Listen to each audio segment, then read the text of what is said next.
देखिए 14 का B number पर ध्यान दीजिए। सवाल में है कि राम, श्याम और हरि 1 अक्टूबर 2014 को एक साझेदारी में शामिल हुए। वे 4-3-2 के अनुपात में लाभालाभ को बांटते थे। उनकी पूंजी 30,000, 20,000, 10,000 थी। ठीक है, मतलब जब 1 अक्टूबर 2014 को उसने व्यवसाय शुरू किया, उसी समय में उसकी पूंजी 30,000, 20,000 और 10,000 थी। 1 अक्टूबर 2015 को जब उन्होंने साझेदारी का भंग करने का निर्णय लिया, उस समय में संपत्ति और दायित्व निम्न प्रकार थे। कार्यालय में फिक्चर्स 1,000 का, देनदार 28,000 का, बिल्स रिसीवेबल 5,000 का, स्टॉक इन ट्रेड 45,000 का, कुल लेनदार 30,000 का, दे बिल 4,000 का। राम ने स्टॉक इन ट्रेड को 10% कटौती पर लिया, दे बिल का भुगतान किया। श्याम ने देनदार को 20% कटौती पर लिया और लेनदार का पूर्ण भुगतान करने का दायित्व लिया। हरि ने प्राप्य बिल को 4,877 में लिया और कार्यालय के फिक्चर्स को 10% ह्रास पर। प्रत्येक साझेदार को पूंजी पर 5% ब्याज क्रेडिट किया जाता है। वसूली खाता, बैंक खाता, साझेदार का पूंजी खाता बनाइए। ठीक है, और साथ साथ व्यवसाय के लाभ हानि का समायोजन भी कीजिए। ये लाभ हानि का जो समायोजन कहता है करने, ये क्यों कहता है उस पर ध्यान दीजिए। 1 अक्टूबर 2014 को व्यवसाय प्रारंभ हुआ है और साझेदार 1 वर्ष के भीतर 1 अक्टूबर 2015 को साझेदारी फर्म को विघटन कर दिया। 1 साल के भीतर 1 अक्टूबर 14 को शुरू हुआ और 1 अक्टूबर 15 को बंद हो गया। तो साल के भीतर जो फाइनल अकाउंट बनना चाहिए और जो लाभ का वितरण होना चाहिए वो नहीं हुआ सही से। क्यों नहीं हुआ सही से? तो साझेदार को पूंजी पर ब्याज देना था जो नहीं दिया गया। अगर साझेदार को पूंजी पर ब्याज देते तो साझेदार के पूंजी में कमी वृद्धि होता और जितना पूंजी पर ब्याज देना था उतना हम पूंजी पर ब्याज नहीं दे करके उतना रुपया हम लाभ बांट दिए, वो गलती किए। जितना रुपया पूंजी पर ब्याज होना चाहिए उतना रुपया का तो लाभ हुआ होगा, उससे ज्यादा लाभ हुआ और ज्यादा लाभ जैसे बांटना था बांट दिए, लेकिन जितना पूंजी पर ब्याज होना था वो पूंजी पर ब्याज हमने नहीं दिया और वो लाभ भी साझेदार आपस में क्या कर लिया होगा, बांट लिया होगा। तो इस चीज के लिए एडजस्टमेंट टेबल बनाना होता है। देखिए, profit and loss adjustment table, ये टेबल हमको बनाना जरूरी है। क्यों जरूरी है? तो पूंजी पर ब्याज का जो निर्धारण करना था वो हमने नहीं किया। अब इसके लिए ये टेबल बन रहा है। देखिए, इसमें पार्टिकुलर राम, श्याम और हरि, यहां पर टोटल इंटरेस्ट ऑन कैपिटल @5% हमको देना था जो कि नहीं दिया। अगर हम पूंजी पर ब्याज देते तो राम का पूंजी 30,000, तो 30,000 का 5% 1,500 राम को मिलता कि नहीं मिलता, जो नहीं मिला है। 20,000 है श्याम का पूंजी, तो इसका 5% 1,000 श्याम को मिलता, जो नहीं मिला है। और हरि का 10,000 पूंजी है, 5% 500 मिलता, जो उसको नहीं मिला है। यानी 15, 5, 20 और 1, 30, यानी 3,000 रुपया लाभ तो हुआ होगा। जो लाभ पूंजी पर ब्याज के रूप में बटना चाहिए वो नहीं बटा।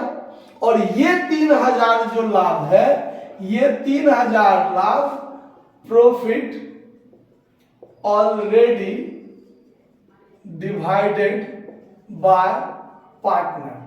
इस लाभ को साझेदार आपस में ऑलरेडी बांट चुका है 4-3-2 अनुपात में। ये तो ऑलरेडी बांटा जा चुका है ना, ये नहीं बांटना चाहिए था। मतलब 3,000 लाभ पूंजी पर ब्याज देना था, जो हम पूंजी पर ब्याज नहीं दिए, और जो 3,000 हुआ होगा उस 3,000 को हम लोग ने बांट लिया इस अनुपात में। तो बांट लिया तो 3000 गुने 4 बराबर भागा 9, 1333 रुपया ये ले लिया। फिर 3000 गुने 3 9000 भागा 9 1000 ये ले लिया। और फिर 3000 गुने 2 6000 भागा 9 666 रुपया 66 पैसा, मतलब 667 रुपया।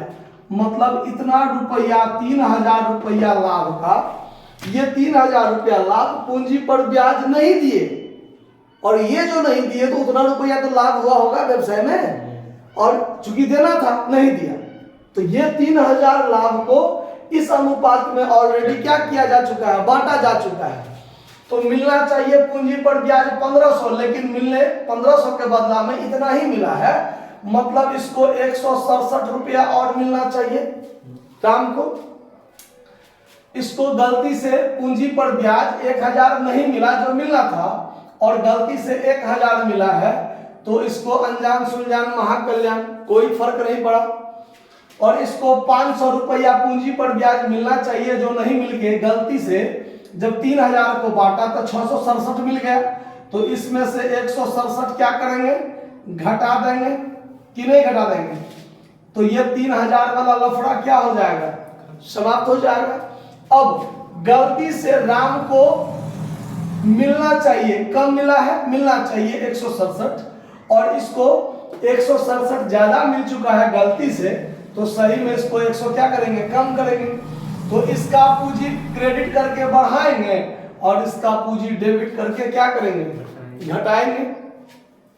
तो जब डेबिट करके घटाएंगे तो चलिए यहाँ पर एक और पार्टनर्स कैपिटल अकाउंट में बनना चाहिए, ठीक है। तो वो पार्टनर्स कैपिटल हम लोग नहीं बना के इसका एडजस्टमेंट हम मेमोरेंडम बैलेंस शीट में ही कर देंगे, ठीक है।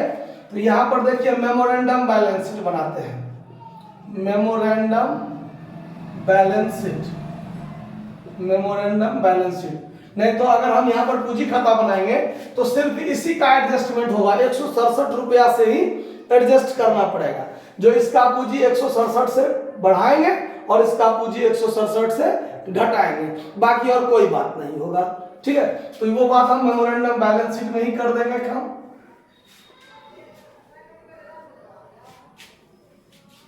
यहां पर लायबिलिटी अमाउंट, एसेट्स अमाउंट। तो सबसे पहला जो हमारा कैपिटल है, देखिए राम, श्याम और हरि। तो राम का पूंजी 30,000 था, और उसका पूंजी लाभ का समायोजन के हिसाब से उसका पूंजी 167 क्या करना पड़ेगा, बढ़ाना पड़ेगा। तो इसका पूंजी कितना हो जाएगा, 30,167 हो जाएगा। इसका पूंजी 20,000 और इसके पूंजी 20,000 में कोई लफड़ा नहीं, तो 20,000 आ जाएगा। और इसका पूंजी 10,000 था, और उसमें से 167 कम करना है, क्या करना है, कम करना है। तो 9,800 कितना हो जाएगा, 33 रुपया होगा कि नहीं होगा। तो अब देखिए 30 20 50, तो 85,000 पूंजी व्यवसाय में होना चाहिए। अभी जो हम एडजस्ट किए हैं फिर भी इसका पूंजी 30,000 20,000 167 इसमें से इसमें जोड़ दीजिए तो 10,000, तो इन तीनों को जोड़ के तो 60,000 होगा ना। तो 167 रुपया का लफड़ा था मात्र, कि 167 इसको कम मिला था, इसको ज्यादा मिला था, तो इसमें से कम कर दिया, इसमें जोड़ दिया। तब पूंजी पहले भी 60,000 था, अभी भी 60,000 रहेगा। समझ में आ रहा था। उसके बाद अब क्या करेंगे हम, क्रेडिटर सवाल में दिया हुआ है कि क्रेडिटर आपका 30,000 का है, और आपका बिल्स पेबल जो है वो आपका 4,000 का है। बिल्स पेबल कितना का है, 4,000। अब एसेट्स में क्या सब है वो देखिए। तो एसेट्स में है फिक्चर्स, ऑफिस फिक्चर्स 1,000 का है। उसके बाद है डेटर 28,000, डेटर 28,000 का है। उसके बाद stock in trade, bills receivable, bills receivable 5,000 का है। और stock in trade, stock in trade 45,000 का है, ठीक है। चलिए इतना ही बात है। यहाँ पर एक चीज आपको और समझना है, अगर ये पूरा को जोड़ते हैं तो 60, 30, 90, 4, 94, ये 94,000 है, तो इधर भी आपका 94,000 होना चाहिए। लेकिन ये जो आपका 4 संपत्ति है, 40, 45, 5, 50, 50, 8, 78, 1, 79, 79,000 का है, तो इधर 15,000 से तो घटा, चूंकि दोनों साइड क्या होना चाहिए, बराबर होना चाहिए, तो इधर आपको 15,000 से घट रहा है, तो ये 15,000 आपका पीएल अकाउंट डेबिट बैलेंस हो जाएगा। क्या हो जाएगा, यानी लॉस। एसेट्स साइड में यदि पीएल अकाउंट है तो वो क्या निकलता है, लॉस। बात पर देखिए, मतलब दोनों साइड बराबर होना चाहिए, और आपको क्लियर कर रहा है कि इतना संपत्ति है, तो फिर 15,000 क्या है, संपत्ति तो मेरे पास 4,000 है, तो फिर भी 4 को संपत्ति है, और फिर भी 15,000 घटा हुआ है, तो ये 15,000 क्या होगा, लॉस होगा, जो हमारे व्यवसाय में लॉस होगा, जो काल्पनिक संपत्ति के रूप में होगा, तो ये पीएल अकाउंट यहाँ पे हो जाएगा। अब हम लोग क्या करेंगे, तो अब ये बैलेंस शीट से बनाएंगे रियलाइजेशन अकाउंट।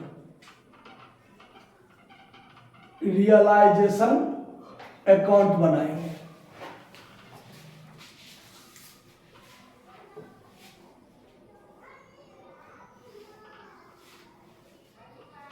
डेबिट क्रेडिट, सबसे पहला काम कि हम यहाँ टू सन्ड्री एसेट्स करेंगे, तो टू सन्ड्री एसेट्स में ऑफिस फिक्चर्स है, ऑफिस फिक्चर्स है कितना का, 1,000 का, डेटर है 28,000 का,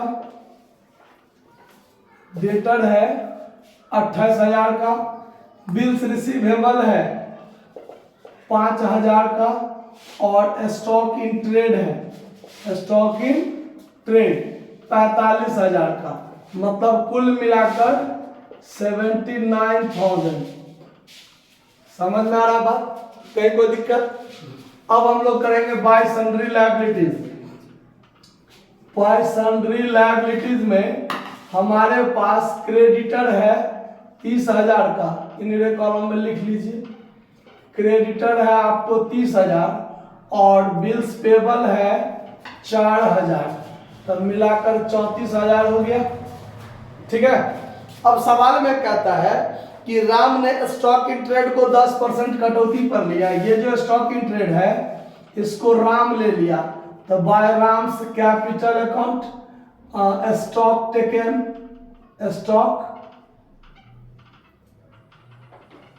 स्टॉक टेकन कितना रुपया, 40,500, चूंकि 45,000 का 10% 4500 घटेगा तो 40,500 हो जाएगा, 40,500। ठीक है, उसके बाद देखिए वही राम जो है वो इस क्रेडिटर को भी भुगतान करने का भार लिया है, क्रेडिटर ने लिया है नहीं, बिल्स पेबल का भुगतान करने का भार लिया है, तो टू राम्स कैपिटल अकाउंट, और कॉस्ट में लिख देंगे बिल्स पेबल पेड, तो बिल्स पेबल कितना का है, 4,000 का, तो 4,000 पेड करेगा। फिर है कि श्याम ने डेटर को 20% छूट पर लिया, तो श्याम लिया by Shyam capital account, debtor taken, ये डेटर लिया है। ठीक है, तो डेटर कितना का था 28,000, 20% छूट पर लिया, तो 22,400, 28 दूना 5600 घटेगा तो 22,400 होगा ना। चलिए, और वही श्याम जो है वो क्रेडिटर को भी भुगतान करने का भार लिया है, तो डेबिट में होगा टू श्याम कैपिटल अकाउंट, और क्रेडिटर टेकन या क्रेडिटर को पे किया है, क्रेडिटर पेड, तो कितना का है 30,000 का, तो ये हो गया। फिर आगे कहता है कि हरि ने बिल्स रिसीवेबल 4,877 में लिया, तो हरि लिया, तो by Hari capital account assets taken लिख देते हैं, और कौन कौन संपत्ति लिया वो देखिए, तो ये लिया है बिल्स रिसीवेबल को 4,877 में, और फिक्चर्स भी लिया है, तो फिक्चर्स जो 1,000 का था 10% हरास पर लिया, यानी कम पर, तो 100 कम कर देंगे तो 900, तो 5777 में लिया। आया बात समझ में कि कहीं कोई दिक्कत? तो सारा बात हो गया। अब यहां पर सीधे फाइनल काम, तो सीधे फाइनल काम, तो देखिए इस साइड का जोड़ कीजिएगा तो ज्यादा होगा। तो ये हो गया आपको 79 4 83 और 83 और 30 113, यानी 1,13,000। ये भी 1,13,000। इसमें से सबको घटाइए, जो बचेगा all partners capital account loss, ये लॉस हो जाएगा। राम, श्याम और हरि तीनों आदमी आपस में क्या कर लेगा? बांट लेगा। बांटे नहीं बांटे? 1,13,000 माइनस 34 40 74,500 हो गया ना वो? 74,500 74,500 22,400 घटा दीजिए और फिर ये 5,777 घटा दीजिए तो 10,323 10,323। तीनों साझेदार आपस में बांटेंगे तो इसमें भाग देंगे कितना से? 9 से। तो भाग दे दीजिए 9 से, तो 1147, तो 11 दूनी 2294, 2294 ये हो गया। और फिर इसमें गुना कर दीजिए 3 से, तो 3441 3441 और फिर 1147 गुने 4 कर दीजिए, 1147 गुने 4 तो 4,588 ये हो गया। समझ में आया बात? ठीक है, कोई दिक्कत? अब बनाएंगे partners capital account. Partners capital account सवाल लंबा है, टाइम लगता है, लेकिन गौर से समझिए।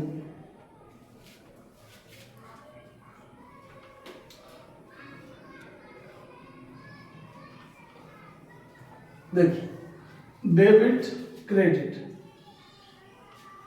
Particular Ram, Shyam, Hari, particular Ram, Shyam, Hari.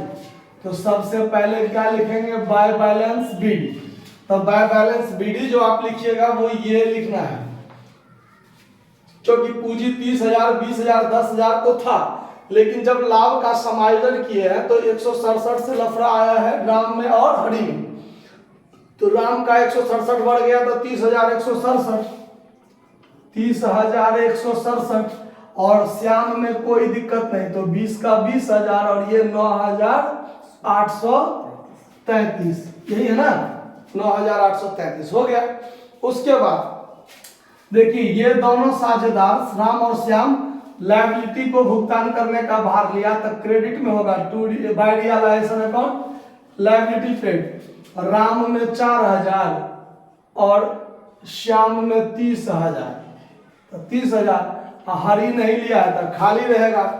इधर संपत्ति लिया है राम, श्याम और हरि तीनों आदमी, तो डेबिट में होगा to realisation account assets taken. तो राम लिया है 40,500 और ये श्याम 22,400 और हरि 5,777। फिर ये लॉस है, तो लॉस भी डेबिट में बताता है, टू रियलाइजेशन अकाउंट लॉस 4,588, 3,441, 2,294। और एक आइटम है ये आपको बैलेंस शीट में, जो बैलेंस शीट के एसेट्स में जो पीएल अकाउंट रहता है उसको जब आपस में बांटिएगा तो यहां डेबिट साइड में बांट देना है।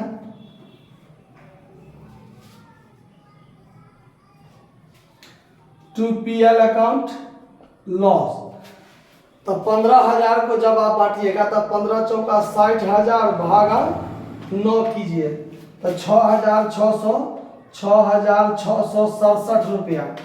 फिर आप 15 तिया 45,000 भागा 9 कीजिएगा तो 5,000, यही होगा ना? 15 तिया 45,000 भागा 9 5,000 और फिर 15 दूना 30,000 भागा 9, 3,333, 3,333 रुपया। बात खत्म। ठीक है, अब आप जो है फाइनल काम कीजिए। तो देखिए इसका इधर 30 4 34,000 है, इसका डेबिट साइड, तो राम का डेबिट साइड ज्यादा है, तो ये हो गया आपको 40,500 प्लस 4,588 प्लस 6,667, 51,755। तो यहाँ भी 51,755। और इस साइड में आप क्या लिखिएगा, बाय कैश अकाउंट ब्राउट, यानी लाएगा। कितना लाएगा, तो इसमें से घटाइए 34,167, तो 17,588 रुपया लाएगा कौन, राम। और उसका ई देखिए 30 और 20 50,000, इधर कम है, तो इसमें ये लाएगा नहीं, इसको पेमेंट होगा 50,000। यहाँ भी लिखिए 50,000, और यहाँ हो जाएगा to cash account final payment. तो श्याम को फाइनल पेमेंट होगा कितना, तो 50,000 में से आपको घटाना है 22 और 3 25,000, 25 और 25 और 5 30,000, 30,841, 30,841, तो 19,159 है। 19,159 देखिए तो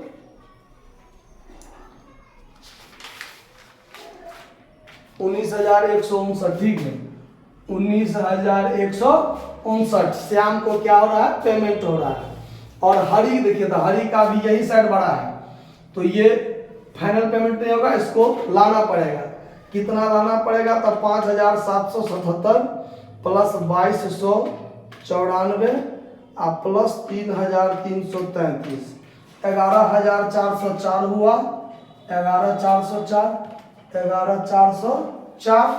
और इसमें से आपको घटाना है 9,833, तब 1,571 रुपये। ठीक है, तो ये 1,571 रुपया लाकर देगा। समझ में आ रहा बात। अब सबसे अंत में बनाना है आपको कैश अकाउंट। तो सबसे अंत में कैश अकाउंट जो बनाना है, तो कैश अकाउंट ज्यादा लंबा चौड़ा नहीं होगा, यहां बना देते हैं। देख लीजिए, कैश अकाउंट यहां बना देते हैं, डेबिट क्रेडिट। तो देखिए यहां पर कैश तो नहीं है बैलेंस शीट में, जो टू बैलेंस बीडी होगा आपको रियलाइजेशन में कहीं भी कैश का चर्चा नहीं है, तो नहीं होगा यहाँ पर। तो एगो साझेदार को देखिए, यहाँ एगो श्याम को फाइनल पेमेंट हो रहा है, तो क्रेडिट में होगा by Shyam capital account final payment 19,159, और दूगो साझेदार ला रहा है, तो डेबिट में होगा to Ram capital account brought और to Hari capital account brought. ठीक है, ये भी ब्राउट कर रहा है और ये भी ब्राउट कर रहा है। तो राम कर रहा है 17,588 और ये कर रहा है 1,571। अब दोनों साइड जोड़िए तो बराबर हो जाएगा 19,159, और ये भी 19,159 हो ही जाएगा। 8 1 9 8 7 15 के 5 हाथ में 5 10 1 11 1 17 18 19। क्लियर है बात। कहीं कोई समझ में दिक्कत, तो ये सबसे लास्ट में बनाना है, ये बात ध्यान रखिएगा। जगह के अभाव में यहाँ बना है 1 नंबर 2 3 4, और लास्ट में इसको बनाना है। छापते समय ही नहीं कि पहले यही इसको छाप लीजिएगा, ये सबसे लास्ट में बनेगा। सवाल बनकर तैयार हो गया, नोट कर लीजिए। धन्यवाद।